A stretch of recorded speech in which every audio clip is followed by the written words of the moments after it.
चलिए हम नजर डालते हैं फटाफट खबरों की ओर। गाजियाबाद में किसानों को जिला प्रशासन का अल्टीमेटम, धरना स्थल को खाली कराने का दिया आदेश। आज रात ही खाली हो सकता है धरना स्थल। प्रशासन और पुलिस के वरिष्ठ अधिकारी मौके पर मौजूद। किसान नेता राकेश टिकैत ने आत्महत्या की धमकी दी है। मीडिया से बातचीत में उन्होंने रोते हुए कहा कि अगर तीनों कृषि कानून वापस नहीं होते तो मैं आत्महत्या कर लूंगा। मुझे कुछ भी हुआ तो प्रशासन जिम्मेदार होगा। गाजीपुर बॉर्डर पर लगाई गई धारा 144। गाजीपुर बॉर्डर पर लाए गए ब्रज वाहन, मौके पर भारी पुलिस बल तैनात। बजट सत्र में राष्ट्रपति के अभिभाषण का बहिष्कार करेगी कांग्रेस समेत 16 पार्टियां। टीएमसी, शिवसेना, अकाली दल, आप, एनसीपी समेत 16 पार्टियों ने जारी किया है बयान। कल से शुरू हो रहा है बजट सत्र। प्रधानमंत्री नरेंद्र मोदी वीडियो कॉन्फ्रेंसिंग के जरिए विश्व आर्थिक मंच के दावोस संवाद को संबोधित किया। पीएम ने किया है संबोधित। दावोस एजेंडा में पीएम मोदी बोले, भारत ने कोरोना पर कंट्रोल करके दुनिया को बड़ी त्रासदी से बचाया है।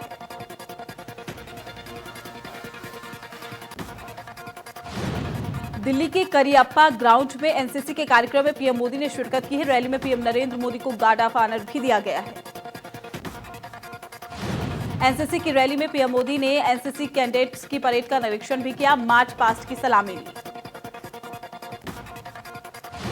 मोदी ने कहा कि भारत की वीर बेटियां हर मोर्चे पर शत्रु से लोहा लेने के लिए आज भी मोर्चे पर डटी हुई हैं। आपके धैर्य की देश को जरूरत है। नई बुलंदी आपका इंतजार कर रही है।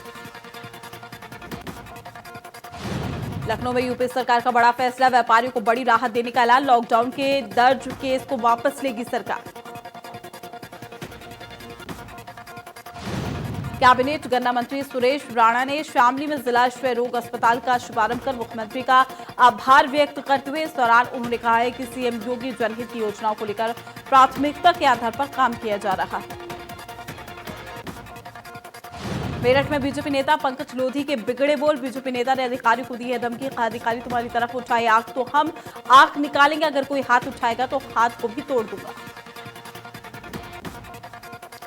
फरवरी के पहले हफ्ते में योगी मंत्रिमंडल के विस्तार की तैयारी। मंत्रिमंडल में शामिल हो सकते हैं करीब आधा दर्जन नए चेहरे।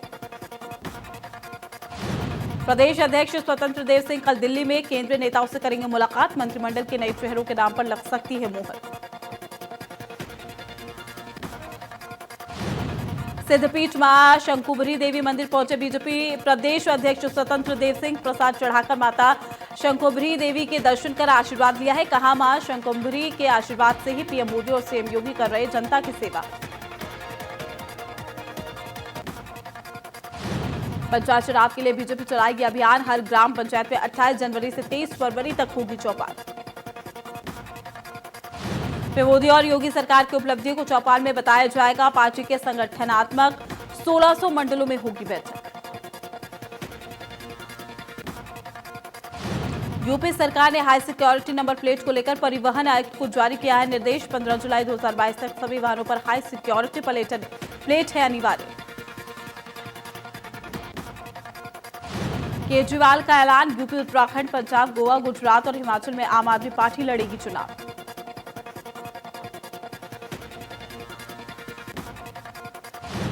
देवरिया जिले के मुख्य चिकित्सा अधिकारी कार्यालय के बाहर विश्व हिंदू सेना के राष्ट्रीय सचिव दिग्विजय चौबे पर हमला। 40 से 50 लोगों ने लात घूंसों से की पिटाई। गाजीपुर बॉर्डर पर चल रहे किसान आंदोलन को दिल्ली पुलिस ने नोटिस भेजा है। राकेश टिकैत से ट्रैक्टर परेड में नियमों के उल्लंघन और दिल्ली पुलिस की गाइडलाइंस को तोड़ने पर 3 दिन के अंदर मांगा है जवाब।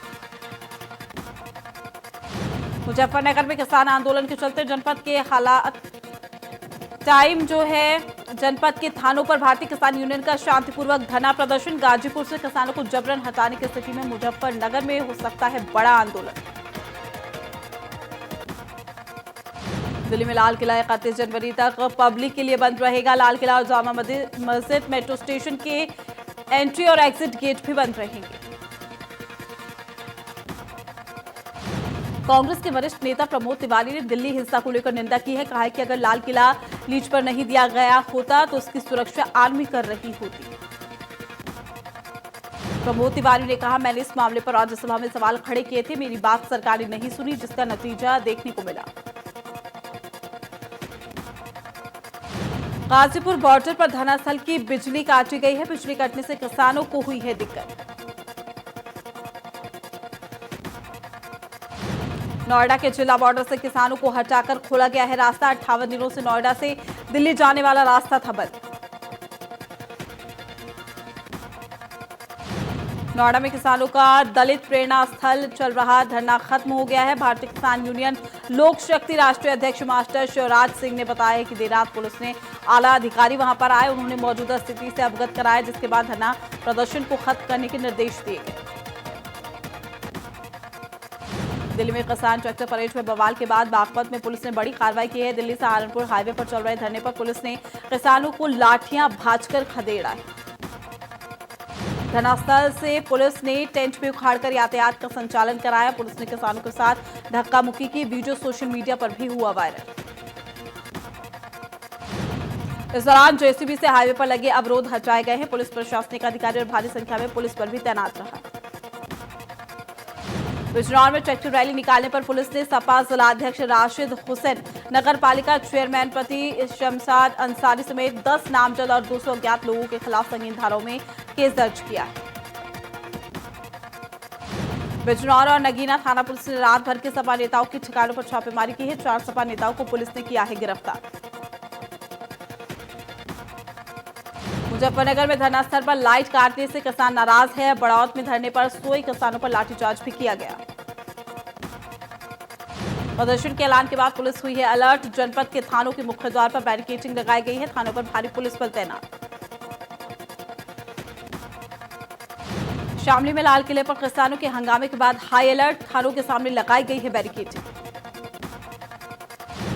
शामली में किसान आंदोलन को रोकने के लिए पुलिस ने कसी है कमर। थाना गेट पर तैनात पुलिसकर्मी दंगा नियंत्रण उपकरणों से लैस।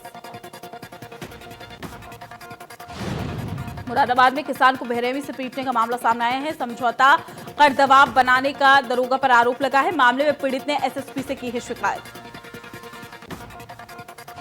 सीतापुर पुलिस ने हरदोई से ट्रैक्टर ट्रॉली लूट की घटना का खुलासा करते हुए 3 लुटेरों को गिरफ्तार किया है। वहीं आपको बता दें कि पुलिस ने 3 दिन पूर्व चोरी हुई धान लदी ट्रैक्टर ट्रॉली को बरामद करते हुए 4 शातिरों को भी अरेस्ट किया।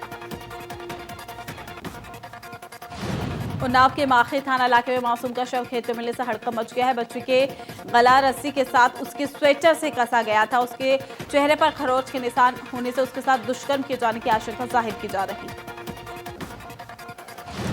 आगरा नगर निगम में एक बार फिर लेटर बम फूटा है। मुख्य वित्तीय एवं लेखाधिकारी पवन कुमार के खिलाफ भ्रष्टाचार और कमीशन खोरी का गंभीर आरोप फिर से लगे। भारतीय किसान यूनियन अध्यक्ष नरेश टिकैत का बड़ा बयान। कहा, अगर सरकार चाहती है धरना खत्म हो तो हम तैयार हैं। हम नहीं चाहते किसी भी प्रकार का टकराव। डिप्टी सीएम केशव प्रसाद मौर्य का हमला। किसान नेता राकेश टिकैत पर साधा निशाना। कहा, राकेश टिकैत किसानों के नेता नहीं। अयोध्या में साकेत महाविद्यालय के छात्रों पर लाठीचार्ज। प्रदर्शन कर रहे छात्रों पर पुलिस ने बरसाई लाठी। छात्र संघ चुनाव को लेकर कर रहे हैं प्रदर्शन। लखनऊ के ऐशबाग थाना क्षेत्र में बदमाशों के हौसले बुलंद है। बुजुर्गों से बदमाशों ने की है लूट। बैंक से पैसा निकालकर घर जा रहा था बुजुर्ग। सीतापुर में पैसों के लेन देन को लेकर युवक की हत्या। धारदार हथियार से की गई युवक की हत्या। पुलिस ने आरोपी को किया गिरफ्तार। श्रावस्ती में इकोना थाना क्षेत्र में पुलिस को मिली है बड़ी सफलता। 43 किलो 200 ग्राम गांजा बरामद। पुलिस ने युवक को किया है गिरफ्तार। विद्या कॉरिडोर के तहत विद्याचल मंदिर के चतुर्दिक 50 फीट का कॉरिडोर बनाया जा रहा है। इसके लिए 92 मकानों की रजिस्ट्री का कार्य पूरा हो गया है। सीतापुर में 2 दिवसीय दौरे पर आई प्रभारी मंत्री स्वाति सिंह ने दूसरे दिन बुधवार को गेस्ट हाउस में जिला योजना समिति की बैठक में शामिल हुई हैं। सिद्धार्थनगर जिले में डीटीओ ने सबसे पहले टीकाकरण करवाकर वैक्सीन से जुड़ी सभी अफवाहों को दूर किया। इसके साथ ही स्वास्थ्य कर्मियों का वैक्सीनेशन भी करवाया।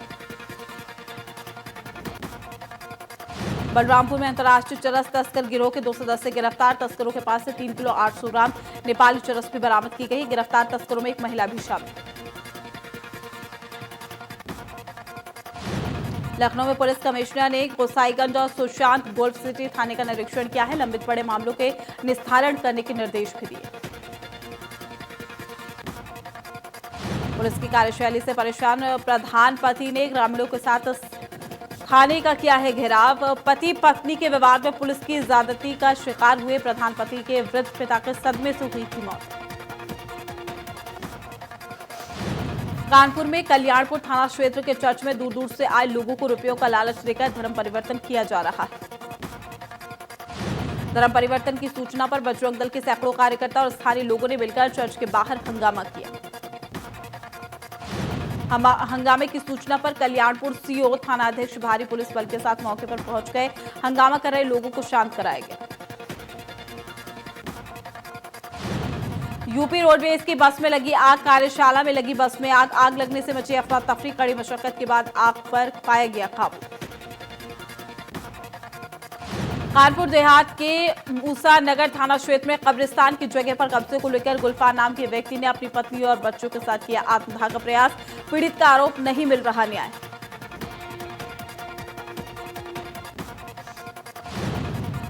सीतापुर में सड़कों पर खड़ी गाड़ियों का प्रशासन ने काटा चालान। सड़कों पर अवैध रूप से कब्जा कर रहे लोगों पर की गई कार्रवाई। प्रशासन ने जेसीबी चलाकर अवैध कब्जों को हटवाया। पुलिस प्रशासन की कार्रवाई से मचा हड़कंप। बिजनौर के थाना नजीबाबाद में खेत में गुलदार ने 2 लोगों पर किया हमला। गुस्साए ग्रामीणों ने गुलदार को लाठी डंडों से उतारा, मौत के घाट। गुलदार की हत्या को लेकर वन विभाग ने एक नामजद और कई लोगों के खिलाफ केस किया है दर्ज।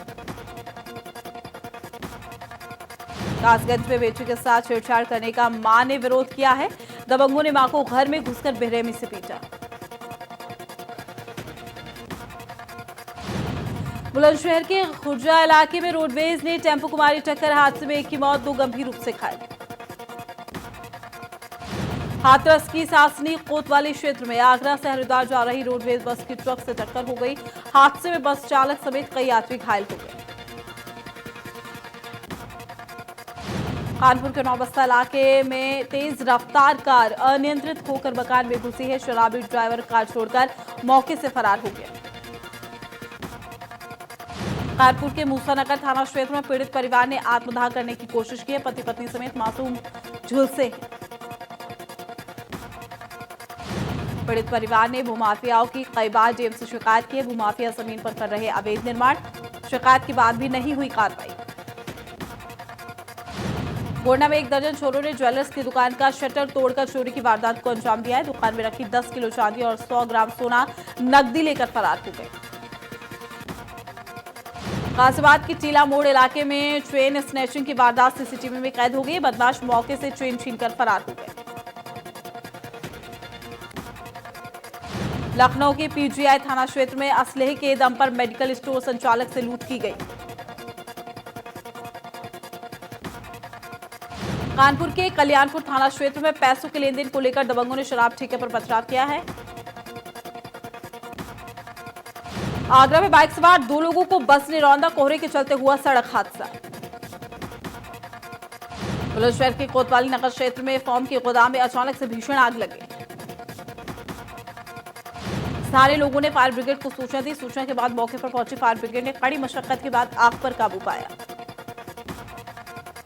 सीएम त्रिवेंद्र सिंह रावत का अल्मोड़ा और पौड़ी का 2 दिवसीय दौरा। संयुक्त चिकित्सालय के नवनिर्मित भवन का शुभारंभ किया गया। मसूरी में नमामि गंगे परियोजना को लेकर बैठक का आयोजन किया गया है। कार्यक्रम में मुख्य वक्ता के रूप में नमामि गंगे परियोजना के प्रदेश प्रवक्ता कपिल गुप्ता ने शिरकत की। वरिष्ठ बीजेपी नेता विजय रमोला ने कहा है कि सभी लोगों को गंगा को स्वच्छ रखने के लिए आगे आना चाहिए। साथ ही जन्म से मरण तक सभी कार्यक्रम गंगा के बिना संपन्न नहीं हो सकते। कोटद्वार में भूतपूर्व सैनिकों ने लाल किले पर तिरंगे के अपमान को लेकर विरोध में एक रैली का आयोजन किया है, जिसमें काफी संख्या में भूतपूर्व सैनिक मौजूद रहे। भूतपूर्व सैनिकों ने कहा है कि 26 जनवरी भारत के लोकतंत्र का महापर्व है। जिन लोगों द्वारा कृत्य किया गया उन सभी के खिलाफ देशद्रोह की धाराओं में मुकदमा दर्ज कर दंड दिया जाना चाहिए। गढ़वाल के चाका गजा रोड पर ट्रक के खाई में गिर जाने से एक व्यक्ति की मौत हो गई है, जबकि दूसरा गंभीर रूप से घायल हो गया।